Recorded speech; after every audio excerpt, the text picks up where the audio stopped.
Hello students, आज मैं आप लोगों को प्रश्नावली 2.1 का पहला सवाल कराने जा रहा हूं, जिसमें इससे पहले मैंने आप लोगों को 1 चैप्टर पूरा करा दिया था। ठीक है, उसमें आप लोगों को दूसरे चैप्टर के बारे में थोड़ी बहुत जानकारी भी देती थी, बहुपद क्या होता है और भी चीज़ें। ठीक है, प्रथम बहुपद, द्वितीय बहुपद, तृतीय बहुपद, इन सब के बारे में मैंने आप लोगों को जानकारी दे दी थी। आज देखिए, मैं प्रश्नावली 2.1 का पहला सवाल बता रहा हूँ। देखिए, इसमें मैंने पहले से एक बच्चे के नोट्स थे, उसी से मैं बता दे रहा हूँ, क्योंकि उसमें ग्राफ बनाना होता है। ठीक है, इस चैप्टर में देखिए, पहला प्रश्न है किसी बहुपद पी एक्स के लिए, यानी कि एक्स के लिए, ठीक है, y equal to p x का ग्राफ नीचे आकृति 2.10 में दिया है। प्रत्येक स्थिति में पी एक्स के शून्यांकों की संख्या ज्ञात कीजिए।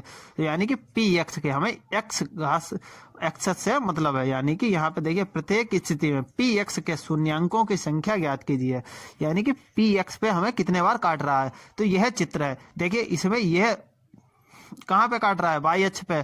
ये देखिए एक्स अक्ष हो गया, यह एक्स डैश है, एक्स हो गया, ये वाई, ये वाई डैश हो गया। ठीक है, तो ये देखिए एक्स अक्ष पे कहीं पे काट रहा है, ये कहीं पे भी नहीं काट रहा है, यानी कि ये, तो यहाँ पे पी कितना हो जाएगा, p x equal to p 0 हो जाएगा, शून्यांकों की संख्या 0। ठीक है, अब देखिए दूसरे चित्र में, देखिए दूसरे चित्र में दे रखा है, इसमें देखिए दूसरे चित्र में दे रखा है, इसमें ये देखिए एक्स एक्स, ये एक्स डैश, ये वाई, ये वाई डैश। अब देखिए इसमें एक्स अक्ष पे कितनी जगह काट रहा है, यहाँ से ये चित्र बन के आया, ये एक जगह काट रहा है, तो यानी कि पी एक्स, ठीक है, इक्वल टू पी 1, यानी कि यहाँ पे होगी शून्यांकों की संख्या, शून्यांकों की, इसने यहाँ पे लिखा नहीं है इन्होंने, कि संख्या बराबर हो जाएगी 1। ठीक है, क्योंकि एक्स अक्ष पे कितनी जगह काट रहा है, एक जगह, इसमें कुछ भी नहीं करना है, यह समझिए बिल्कुल सरल सवाल है। ठीक है, इसमें कुछ भी नहीं करना है। देखिए ये वाला इस चित्र में देखिए, आप लोगों को सपा सपा चमक नहीं रहा होगा, आप देखिए चित्र में देखिए, इसमें देखिए इसमें कितनी जगह काट रहा है, एक्स अक्ष पे हमें देखना है, यह एक्स, ये वाई, ये एक्स डैश, ये है वाई डैश। ठीक है, तो इसमें देखिए कहाँ पे काट रहा है, 1 2 3, तो यानी कि p x equal to p 3, यानी कि शून्यकों की संख्या कितनी हो जाएगी, शून्यकों की संख्या बराबर 3। एक्स अक्ष पे जितनी जगह काटेगा वही हमारा शून्यक हो जाएंगे। इसमें देखिए एक्स अक्ष पे कितनी जगह काट रहा है, ये एक्स, ये वाई डैश, ये एक्स डैश, ये है वाई डैश। ठीक है, तो ये देखिए एक्स अक्ष पे कितनी जगह काट रहा है, ये यहाँ से चित्र गया एक जगह, ये 2 जगह, तो ये यहाँ पे कितना हो जाएगा, p x equal to p 2, तो यहाँ पे शून्यकों की संख्या,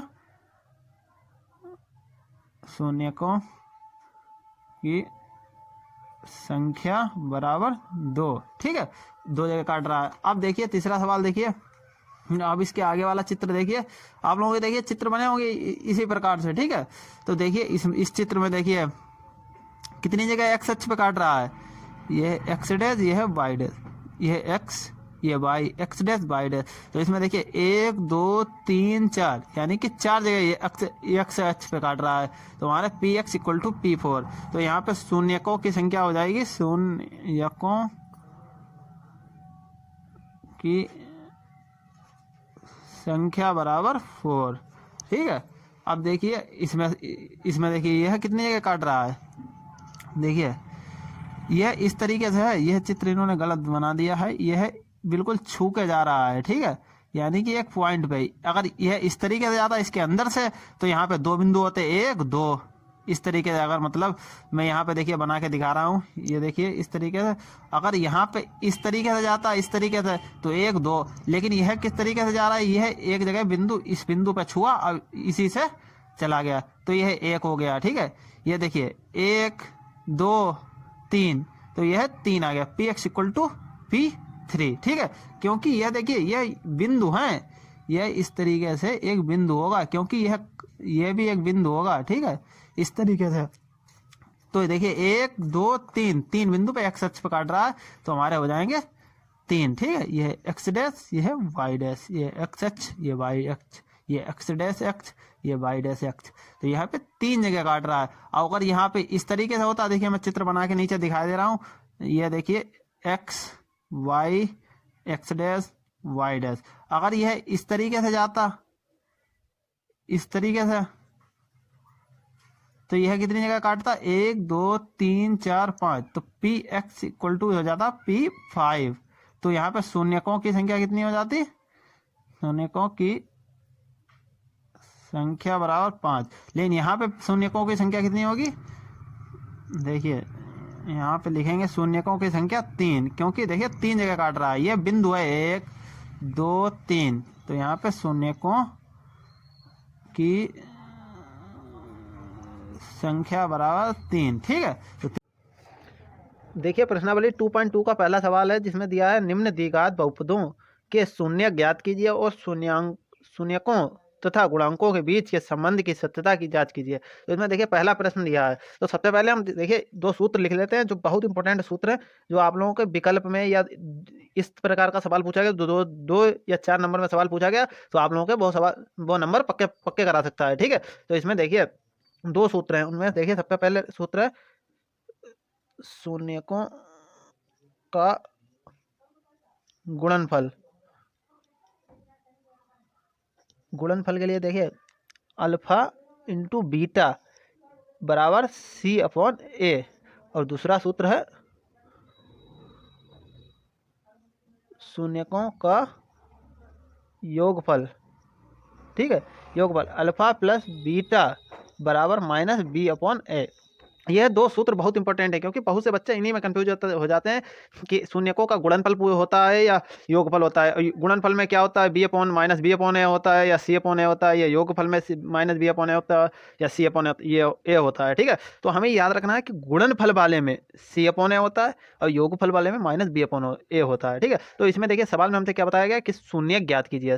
ठीक है, और शून्यकों तथा गुणांकों के बीच के संबंध की सत्यता की जांच कीजिए। तो शून्य ज्ञात करने के लिए देखिए सबसे पहले हम इनका फैक्टर करेंगे। तो देखिए क्या हमें फैक्टर करना है, x² - 2x - 8।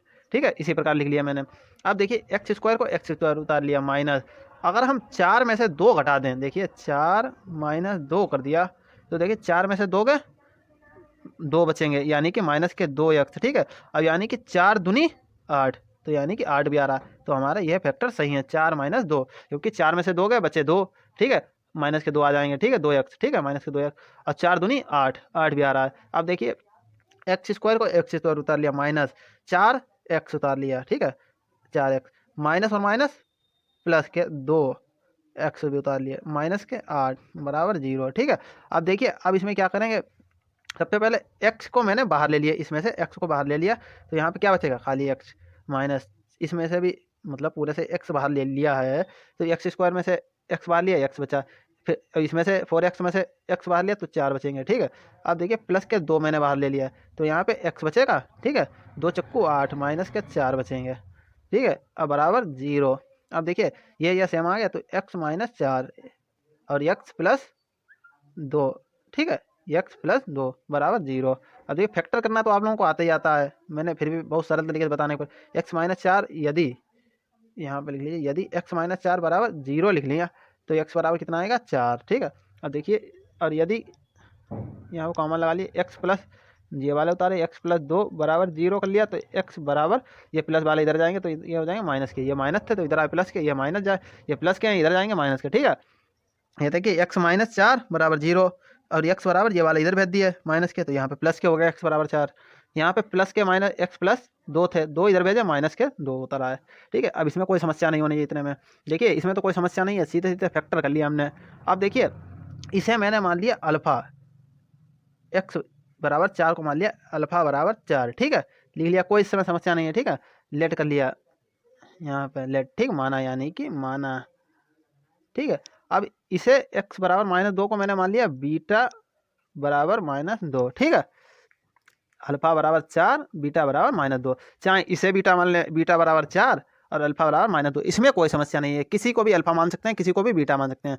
अब देखिए मैंने बताया था कि यहाँ पे देखिए इसमें क्या पूछा गया, शून्यक निकला है, शून्यक देखिए निकला है, अल्फा का मान 4 बीटा का मान 2। इसमें हमें सबसे पहले क्या कहता है, निम्न द्विघात बहुपदों के शून्यक ज्ञात कीजिए, शून्यक ज्ञात हो गए। ठीक है, अब देखिए इसमें और शून्यकों तथा, मैं देखिए इसमें सवाल में इतना वक्त इसलिए दे रहा हूँ कि एक सवाल मैं आप लोगों को समझा दूँ, तो और सभी सवाल आप लोगों को 2 सवाल और भी हैं इसमें दिए हैं, तो वह सवाल आप लोग अपने आप कर ले। तो देखिए इसमें देखिए, और इनके शून्यक तो ज्ञात हो गए, और शून्यकों तथा गुणांकों के बीच के संबंध की सत्यता की जांच कीजिए। तो यानी कि इनके बीच संबंध की सत्यता की जांच करनी है। तो देखिए शून्यकों तथा गुणांकों के बीच संबंध। अब देखिए इनके बीच सबसे पहले हम गुणांक ज्ञात कर लें। तो देखिए अल्फा प्लस बीटा ज्ञात कर लेते हैं सबसे पहले, ठीक है। गुणांकों के बीच अल्फा प्लस बीटा मैंने ज्ञात किया। अल्फा प्लस बीटा क्या होता है, अल्फा का मान कितना है 4, बीटा का मान -2, तो कितना आएगा बराबर अल्फा प्लस बीटा बराबर कितना आ जाएगा 2। 4 में से 2 गए बचे 2, इसे मान लिया समीकरण 1, ठीक है। अब देखिए अल्फा इंटू बीटा, यानी कि अल्फा इंटू बीटा आपका लिया। अब देखिए इसमें अल्फा बीटा 4 हैं ये, ठीक है, गुणा कर लिया, गुणा है ये, अल्फा इंटू बीटा है, ठीक है। बीटा का मान कितना है -2, ठीक है। तो 4 दूनी 8, -8, इसे समीकरण 2 मान लिया। इसमें तो कोई समस्या नहीं है, क्योंकि alpha into beta 4 into alpha का मान 4, बीटा का मान -2, 4 दूनी 8, ठीक है। अब देखिए हमें क्या था, शून्यकों का गुणनफल। अब देखिए इनका अल्फा और शून्यकों का योगफल, इनका मान भी हमें सूत्र दिए ही है।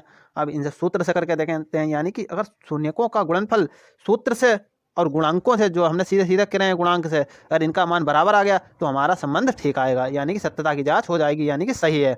अब देखिए इनसे करते हैं शून्यकों का गुणनफल से और योगफल से, ठीक है। तो देखिए इसमें अल्फा प्लस बीटा बराबर क्या सूत्र होता है, देखिए alpha plus beta minus B upon A. इससे भी अगर मान आ गया 2 और इससे भी -8 तो हमारा सही हो जाएगा, ठीक है। तो देखिए अल्फा प्लस बीटा से हमने किया, देखिए थोड़ा सा जूम कर दूँ, वो दूर कर दूँ तो समझ में आएगा। अब देखिए हाँ, शून्यकों का योगफल यानी कि अल्फा प्लस बीटा बराबर कितना है -b अपॉन ए, ठीक है, यह सूत्र होता है। अब इसमें मान रखिए alpha plus beta -b upon ए।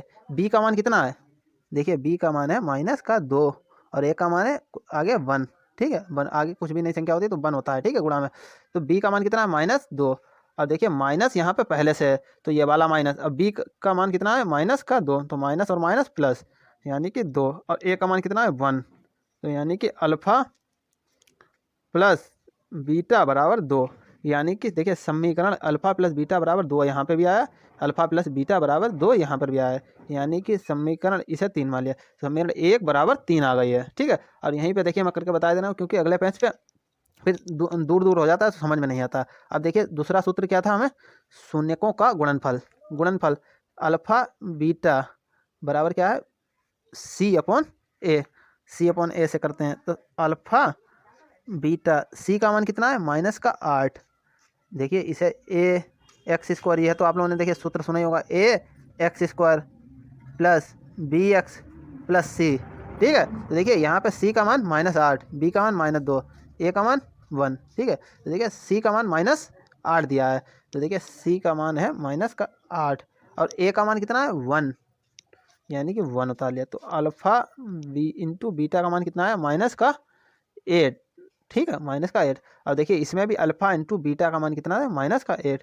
देखिए समीकरण 2 और समीकरण 4 बराबर आ गई, 1 और 3 बराबर है। अल्फा प्लस बीटा का मान इससे भी 2 आया, गुणांकों के, ठीक है, योगफल थे, देखिए गुणांकों के गुणनफल थे, और इसमें शून्यकों के योगफल थे और शून्यकों के गुणनफल थे। तो यानी कि समीकरण यहीं पे लिखेंगे, समीकरण 1, 2, 3 व 4 से शून्यकों व गुणांकों के बीच संबंध ठीक पाया गया, ठीक पाया गया, यही हमारा आंसर हो जाए। क्योंकि देखिए इससे भी 2 आया था अल्फा प्लस बीटा का मान, और इससे भी ये 2 आया, इससे 8 आया, इससे -8 आया, इससे भी -8, तो यानी कि इससे हमारा संबंध ठीक हो गया। अब इसी प्रकार से आप लोग आगे वाले सवाल कर सकते हैं, ठीक है। इसमें अगर कोई समस्या है तो आप लोग पूछ सकते हैं। अब इस प्रकार से एक सवाल आप लोगों से ज़्यादातर कभी कभार पूछा ही जाता है, ठीक है। अब देखिए अगला सवाल आप लोग खुद कर सकते हैं, ठीक है। आज के लिए इतना रखते हैं। अगर कोई समस्या आ रही है अगर आगे वाले सवाल में, तो आप लोग मुझे कमेंट कीजिएगा, मैं उन्हें भी कराने का प्रयास करूँगा, ठीक है। आज के लिए इतना ही, धन्यवाद।